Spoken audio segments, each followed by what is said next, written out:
Hey, this is Basil with Grayson Hobby, and I'm going to show you the Dynam Cessna 310 or the Grand Cruiser.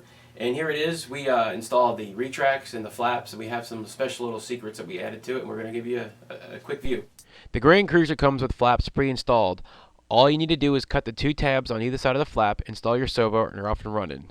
Unfortunately, the servos face the same direction, so you need to do some crazy modification, or do what I do, is add a servo reverser. On this model, I also installed a servo slower on the flaps. This enables the flaps to move up and down at a scale speed.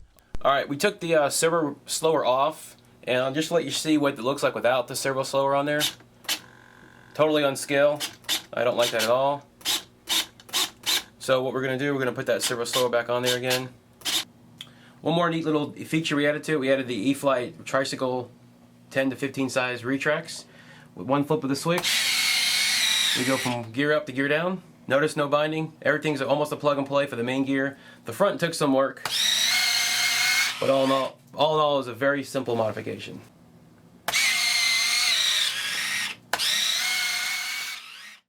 Alright, we're going to do a quick pre-flight and we'll be on our way. Alright, looks like the right one has some binding issues there. So,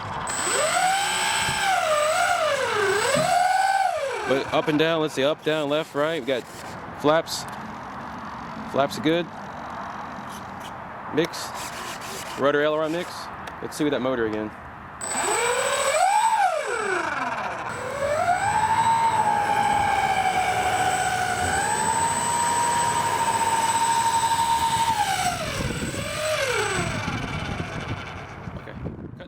So this is the one that was binding. If you can see right here, kind of tight. So I think there's some kind of issue with the shaft hitting the cowl. But before I go ahead and start taking this airplane apart, I'm going to try to program it. Unfortunately, in order to get to the ESC, I have to take this apart. Now with the flaps, the servo reverser, the servo slower, 6,000 servos I have in here, I probably have more wiring than a real Cessna 310. Notice all my settings are good. I put the brake off through the jumper. Now I'm going to plug the ESC into the programming card. Make sure I follow my polarity, and we'll hear a chirp. There we go. Program. Very simple. Want to hear it again? Make sure we do the other side with the same setting, just in case they weren't set from the factory. The same way. Plug the ESC, we'll hear a chirp. There we go. We programmed it. Simple enough.